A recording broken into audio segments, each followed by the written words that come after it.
Hello everyone, कैसे हैं आप सब लोग। आई थिंक आप सब लोग पॉजिटिव होंगे, पॉजिटिव सोच रहे होंगे।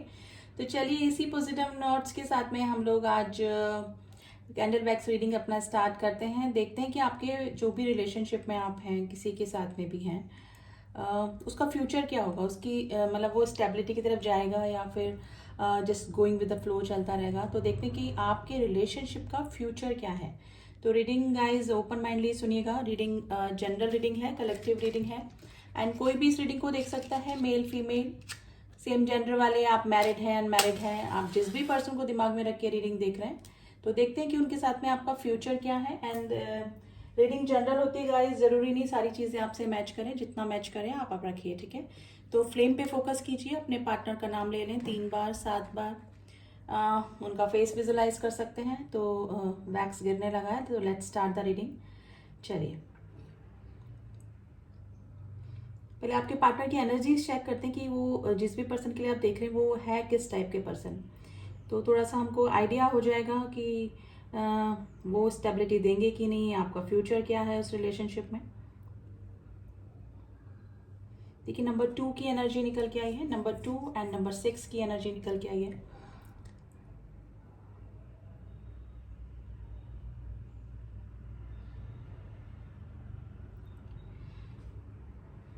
देखिए आप जिस भी पर्सन से डील कर रहे हैं, आप मेल फीमेल जो भी आपके पार्टनर हैं, ये ओवर प्रैक्टिकल पर्सन है। यानी कि इमोशन कम है इस पर्सन में। मैं नहीं बोलूँगी बिल्कुल नहीं है, लेकिन मैं बोलूँगी 10% इमोशन है। बाकी ये पर्सन काफ़ी प्रैक्टिकल, थोड़ा सा मैनिपुलेट करने वाले पर्सन होंगे। यानी कि जब पर्सन बोलने लगते होंगे किसी ग्रुप में, अपने सर्कल में या फिर किसी मैटर पे, तो सबको चुप कर देते होंगे। यानी कि अपना ही तर्क ऊपर रखते होंगे, अपना ही पैर ऊपर रखते होंगे। तो ये नेचर मुझे इस तरह की एनर्जी गाइज निकल के आई है। आप नंबर 3 की एनर्जी है, काफ़ी स्ट्रांग निकल के आई है। यानी कि ओवर प्रैक्टिकल पर्सन है, और ये बात जो है वो आप भी जानते हैं। मे भी हो सकता है कि आपने कई बार इस पर्सन से काफ़ी चीज़ें एक्सपेक्ट करी, यानी कि आपके इमोशंस को समझे, आपके फीलिंग्स को समझे, लेकिन ये थोड़ा सा ओवर प्रैक्टिकल पर्सन ही मुझे लग रहे हैं। देखिए एम्बिशियस हैं ये अपनी लाइफ में, मतलब अपने करियर को लेकर। यानी कि money is very important for him और हर। यानी कि मनी के आगे ये पर्सन ना तो रिलेशनशिप को देखते हैं, ना स्टेबिलिटी को देखते हैं, ना किसी की फीलिंग को, ना इमोशंस को। सॉरी टू से it's this person is very practical. यानी कि आप जिस भी पर्सन से कि अगर किसी कमिटमेंट का वेट कर रहे हैं, या फिर देखिए नंबर 3 की एनर्जी फिर निकल के आई है, अगर किसी कमिटमेंट का वेट कर रहे हैं, स्टेबिलिटी का वेट कर रहे हैं, तो ये पर्सन के दिमाग में अभी दूर दूर तक कहीं भी कमिटमेंट स्टेबिलिटी देने का कोई भी सीन नहीं है। देखिए अगर ये relationship going with the flow जाता रहा, क्योंकि इस रिलेशनशिप में मुझे फन दिख रहा है, फ्लर्ट दिख रहा है, पैशन दिख रहा है, इंटीमेसीज दिख रही हैं, मौज मस्ती, बातें करना, घूमना फिरना, खाना पीना सब है। लेकिन अगर बात करूँ स्टेबिलिटी की, तो ये पर्सन मुझे नहीं लगता, सॉरी टू से, कि ये पर्सन आपको स्टेबिलिटी दे सकते हैं इन फ्यूचर, क्योंकि ओवर प्रैक्टिकल पर्सन है। देखिए यहाँ पे पॉसिबिलिटीज़ हैं काफ़ी सारे। मेरे जो व्यूअर्स हैं वो किसी मैरिड पर्सन से डील कर रहे हैं। देखिए या तो मैरिड पर्सन, ऑलरेडी वो पर्सन मैरिड है, या फिर मैरिज का कमिटमेंट देने में ये पर्सन को प्रॉब्लम है। देखिए मैनिपुलेटिव पर्सन है ये काफ़ी, जो भी हैं आपके। यानी कि इस पर्सन की लाइफ में पैसा और अपना फैमिली, अपना सोसाइटी, ये ज़्यादा इम्पोर्टेंस रखते हैं। तो देखिए गाइज मेरे जो व्यूअर्स हैं, देखिए वो थोड़ा सा इमोशनली इस पर्सन से अटैच हैं। आप एक लिस्ट बनाइए अपनी ना, आप उसमें देखिए कि आपको क्या क्या क्वालिटीज़ अपने पार्टनर में चाहिए, कि ये पर्सन आपको क्या वो रेस्पेक्ट दे पाएंगे, वो मान दे पाएंगे, वो वैल्यू दे पाएंगे जो इस पर्सन से आप एक्सपेक्ट कर रहे हैं, अपना टाइम दे पाएंगे। यानी कि आप खुद प्रैक्टिकल होके एक लिस्ट बनाइए कि क्या ये पर्सन आपके जो भी चीज़ें हैं उनको फुलफिल कर पाएंगे। तो आप खुद किसी डिसीजन पे पहुंच पाएंगे, क्योंकि आप भी गोइंग विद द फ्लो जा रहे हैं। सॉरी टू से गाइज, मेरे व्यूअर्स को क्लियर होने की ज़रूरत है, क्योंकि ये पर्सन तो ओवर प्रैक्टिकल पर्सन है। आप जिस पर्सन से जो भी एक्सपेक्ट कर रहे हैं, आप उसमें से लिस्ट बनाइए और सोचिए कि आप 1 या 2 चीज़ें भी ये आपको दे पाएंगे, तब आप क्लियर डिसीजन पे पहुंच पाएंगे। क्योंकि ये पर्सन जो है सिर्फ सेल्फिश अपना देखते हैं। यानी कि अगर ज़रूरत के समय अगर इनको आपको भी अगर कुछ देना पड़े या फिर कुछ भी आपकी भी बात माननी पड़े तो ये बात मानेंगे, लेकिन बात आएगी स्टेबिलिटी की तो ये पर्सन आपके लिए चेंज नहीं होने वाले हैं। तो मेक अ लिस्ट और आपकी जो जो एक्सपेक्टेशन है अपने लाइफ पार्टनर से, अपने पार्टनर से, उसमें देखिए कि ये पर्सन उसमें खरा उतर रहे हैं, आपको उसमें से कुछ भी दे पाएंगे। तो मेरे व्यूअर्स को थोड़ा सा प्रैक्टिकल होने की ज़रूरत है गाइस। मेरे व्यूअर्स जो हैं थोड़ा सा देखिए मेरे व्यूअर्स में कोई कमी नहीं है, वो भी देखिए एम्प्रेस की एनर्जी आई है जो कि दिखने में खूबसूरत है, दिमाग भी है, करियर वाइज भी अच्छा उनका जा रहा है, यानी कि आपकी भी पर्सनैलिटी काफ़ी अच्छी है। लेकिन आप और इस पर्सन के ना, मैं कहती हूँ, ग्रह नहीं मिल रहे हैं, यानी कि ये पर्सन से आप जो एक्सपेक्ट कर रहे हैं या फिर अपनी लाइफ से जो एक्सपेक्ट कर रहे हैं वो ये person I think to be very clear, ये पर्सन आई थिंक वो आपको चीज़ नहीं दे पाएंगे और आप गोइंग विद द फ्लो जाते रहेंगे और अपना टाइम भी वेस्ट करेंगे इस पर्सन के पीछे, क्योंकि एक दो चीज़ें आप ऐसे पर्सन से चेंजेस एक्सपेक्ट कर रहे हैं जो कि चेंज हो सकता है आपके लिए, लेकिन एक दो चीज़ को लेकर, लेकिन जो आप चीज़ एक्सपेक्ट कर रहे हैं मेन जो आपकी बेसिक नीड्स हैं वो ही आई थिंक इस रिलेशनशिप से पूरी नहीं हो रही है। तो हमारा जो टॉपिक था कि इस रिलेशनशिप का फ्यूचर क्या है, देखिए फ्यूचर में भी ये रिलेशनशिप अगर आप चाहते हैं तो मौज मस्ती, घूमना फिरना, डेटिंग शेटिंग, इंटीमेसी सब होगा इस रिलेशनशिप में, लेकिन बात जब आएगी स्टेबिलिटी की तो आई थिंक ये रिलेशनशिप नहीं स्टेबिलिटी की तरफ जाने वाला है। नंबर 9 की एनर्जी आई है, नंबर 6 की एनर्जी आई है गाइज। आपके पार्टनर वीनस साइन मतलब 6 की एनर्जी स्ट्रांग है काफ़ी। आपकी एनर्जी में नंबर 5 निकला है जो कि बुद्धि को बताता है। आप में काफ़ी दिमाग है लेकिन आप अपनी बुद्धि पर इस पर्सन का पर्दा डाल के बैठे हुए हैं, यानी कि इमोशंस में आप इतना ज़्यादा इन्वॉल्व इस पर्सन से हो गए कि आप सच्चाई देख के भी देख नहीं पा रहे, यानी कि आपको मतलब इनसिक्योरिटी हो रही है इस पर्सन से दूर जाने की। लेकिन अगर आप को इन फ्यूचर भी स्टेबिलिटी चाहिए इस पर्सन से तो आपको कोई ना कोई प्रैक्टिकल डिसीजन लेना ही पड़ेगा, क्योंकि ये पर्सन तो इस रिलेशनशिप को ऐसे ही चलाते रहेंगे जब तक मज़े हैं, जब तक इस रिलेशनशिप में रहेंगे। लेकिन स्टेबिलिटी जिस दिन आपने मांग ली उस दिन ये रिलेशनशिप एंड तक पहुंच सकता है, यानी कि ये पर्सन अब स्टेप बैक कर सकते हैं अपना। तो आप एक लिस्ट बनाइए कि आपकी सारी एक्सपेक्टेशन या एक या दो भी इस पर्सन से पूरी हो रही है तो आप इस रिलेशनशिप में अगर स्टेबिलिटी चाहते हैं तो बने रहिए, और अगर आप भी चाहते हैं कि गोइंग विद द फ्लो जाने दीजिए, थर्ड पार्टी इशू है चलने दीजिए, या फिर फैमिली नहीं मान रही तो चलने दीजिए, जब मानेगी मान जाएगी, या फिर नहीं मानेगी तो तब की तब देखेंगे। तो अगर आपको भी इसी तरह का रिलेशनशिप चाहिए तो you stay in this relationship.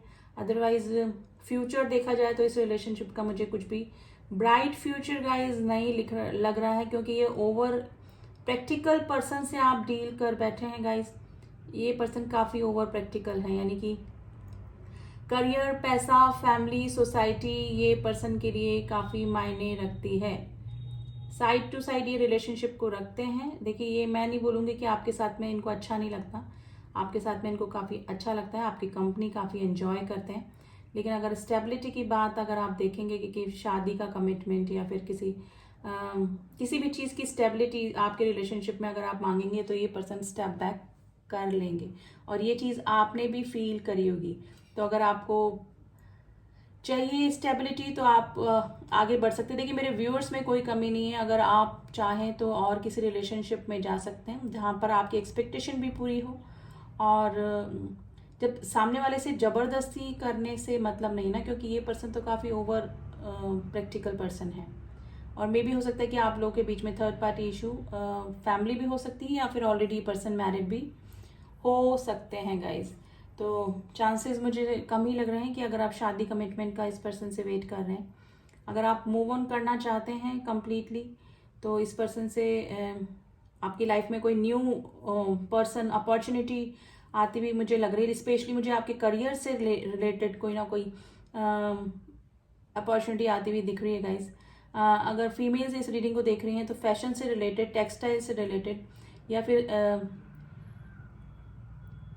Travelling यानी कि टूरिज्म से रिलेटेड आप कोई भी अगर बिजनेस करते हैं करियर में अपना, तो आपको काफ़ी बेनिफिट हो सकता है गाइज। ठीक है, आप लोग का लॉन्ग डिस्टेंस रिलेशनशिप भी हो सकता है इस पर्सन से। नंबर 8 की एनर्जी आई है। देखिए हिम्मत तो आपको करनी पड़ेगी। आप इमोशनली, मुझे लग रहा है कि इस पर्सन से दूर जाने के ख्याल से ही डर जाते हैं कि जैसे चलने दें, चल रहा है रिलेशनशिप वैसे ही चलने दें। लेकिन अगर आप स्पेशली कोई डिसीजन लेना चाहते हैं, मे बी हो सकता है कि जो मेरे कुछ अनमैरिड व्यूअर्स हैं उनके फैमिली वाले भी कोई रिश्ता दिखा रहे हैं, या फिर उनके पास में किसी का प्रपोजल भी आया है, अगर थर्ड पार्टी इशू के रूप में फैमिली है, तो डेफिनेटली आप मूव ऑन कर सकते हैं, क्योंकि इस पर्सन के साथ में तो मुझे कोई भी फ्यूचर आपका नहीं दिख रहा है। गाइज ये पर्सन आपको हैंग सिचुएशन में ही डाल के रखेंगे। क्रॉस रोड पे आप खड़े हुए हैं, आप डिसीजन ले सकते हैं। It's up to you, it's up to my viewers कि उनको क्या डिसीजन लेना है। इस पर्सन के ऊपर डिपेंड मत रहिए, इस पर्सन के डिसीजन पे डिपेंड मत रहिए। आपकी लाइफ है, आपको डिसीजन लेना है, आपको स्टेबिलिटी चाहिए, ठीक है, आपको राइट पाथ पे जाना है। इसको जाने दीजिए आप जो भी पर्सन से डील कर रहे हैं, क्योंकि ये पर्सन तो इस रिलेशनशिप को ऐसे ही चलाते रहेंगे। गाइज जो भी रीडिंग में निकल के आता है इंट्यूटिव में आपको बताती हूँ। अब ज़रूरी नहीं है कि हमेशा अच्छी ही पॉजिटिव रीडिंग ही निकल के आए, जो रीडिंग आएगी वो ही मैं आपको बताऊँगी, ठीक है। तो बी प्रैक्टिकल एंड प्रैक्टिकल होके ही रीडिंग को देखिए।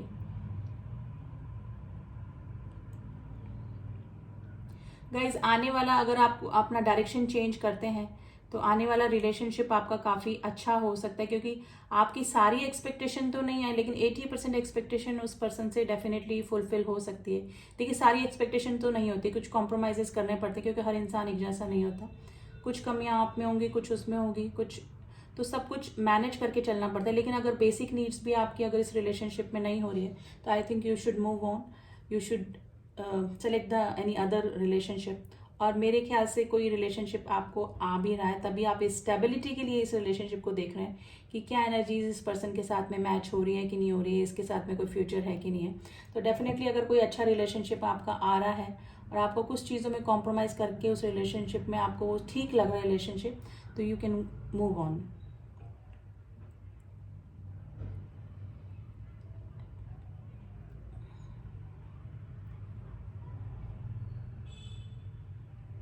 देखिए अगर ये पर्सन अगर सोचेंगे भी ना आपके साथ में रिलेशनशिप में आने में, तो काफ़ी ऑब्स्टिकल्स इस रिलेशनशिप में आने वाले हैं। फैमिली बीच में आ सकती है, या फिर थर्ड पार्टी का कुछ इशू हो सकता है, या फिर ये पर्सन जो भी है ये खुद ही अपनी माइंड में क्लियर नहीं है। अगर ये सोचेंगे भी तो आपका जो रिलेशनशिप है ना, ये अप एंड डाउन और ऑब्स्टिकल लेकर ही आएगा। और इन फ्यूचर अगर आपका इस पर्सन से हो भी जाता है कुछ रिलेशनशिप, तो आगे भी ये पर्सन थोड़ा सा प्रॉब्लमेटिक ही रहने वाले हैं, क्योंकि ओवर प्रैक्टिकल पर्सन है जो कि किसी के इमोशंस, किसी की फीलिंग्स को कम ही समझते हैं। तो ये सिचुएशन गाइज मुझे आपके पार्टनर की भी लग रही है। तो हमारा जो टॉपिक था कि इस रिलेशनशिप का फ्यूचर, तो सॉरी टू से गाइज इस रिलेशनशिप का फ्यूचर मुझे अभी तो कुछ भी नहीं नज़र आ रहा है। अब ये प्रेजेंट एनर्जीज निकल के आई है, आगे मैं रीडिंग और लाती रहूँगी। अगर एनर्जीज चेंज होती तो I will let you know, लेकिन फॉर टुडे एनर्जीज बिल्कुल डिफरेंट है। गोइंग विद द फ्लो जाना चाहते हैं इस रिलेशनशिप में तो बने रहिए, मज़े लेने हैं, इंटीमेसीज चाहिए, प्रैक्टिकल होके रहना है, घूमना फिरना है, तो बने रहिए इस रिलेशनशिप में। लेकिन अगर स्टेबिलिटी एक्सपेक्ट कर रहे हैं तो सॉरी, अभी की एनर्जी में तो कोई भी स्टेबिलिटी आपकी नहीं है इस रिलेशनशिप, ठीक है। तो I think I don't know किससे एनर्जी ये मैच करी है आज, लेकिन जो एनर्जीज हैं वही मैंने आपको बताई है। अब हम लोग ऑरेकल कार्ड से देख लेते हैं, एनर्जी ऑरेकल से निकालते हैं। चलिए, तो थोड़ी सी इस पर्सन की और एनर्जी आपको क्लियर होगी, फिर थोड़ा सा आपकी एनर्जीज भी निकालने की कोशिश करें।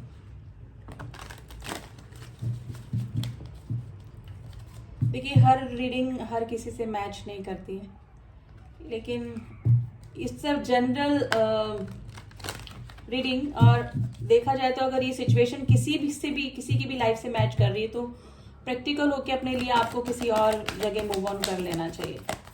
तो चलिए देखते हैं आपके पार्टनर की क्या एनर्जी निकल के आती है।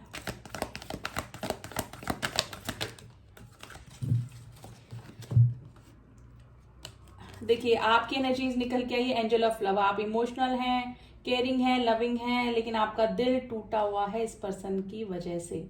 यानी कि मे भी हो सकता है कि पास में भी कई बार इन्होंने आपको हर्ट किया है, और यही सिचुएशन अभी मुझे लग रही है। एंजल ऑफ लव की ब्लेसिंग्स आपके बनी हुई है, आप काफ़ी इमोशनल हैं, और एडजस्टमेंट पॉसिबिलिटी। देखिए ये ऑप्शंस लेकर चलते हैं ये पर्सन, यानी कि आप कहाँ इनकी लाइफ में एग्जिस्ट करते हैं इनको खुद को ही नहीं पता है। तो ये सिचुएशन हो सकती है गाइस। 7 चक्र आर्क एंजल्स, आप अभी मुझे लग रहा है कि अपने गॉड से जुड़ रहे हैं, अपने स्पिरिचुअल हो रहे हैं और अपने लाइफ में लगे हुए हैं, तो इट्स गुड साइन। और अगर किसी और रिलेशनशिप में जाने का सोच रहे हैं तो अकॉर्डिंग टू रीडिंग आप मूव ऑन कर सकते हैं। तो ये तो आपके पार्टनर की एनर्जीज और आपकी मिली जुली एनर्जीज निकल के आ गई। अभी आप मुझे ब्रोकन हार्ट ही लग रहे हैं, ठीक है। अब एंजल्स के एडवाइस देख लेते हैं गाइस। एंजल्स आपको क्या एडवाइस कर रहे हैं इस रिलेशनशिप को लेकर कि आपको क्या करना चाहिए, ठीक है। तो हमने तो एनर्जीज निकाल दी है, मैंने तो एडवाइस कर दिया, लेकिन देखते हैं कि हमारे डिवाइन आपको क्या एडवाइस कर रहे हैं।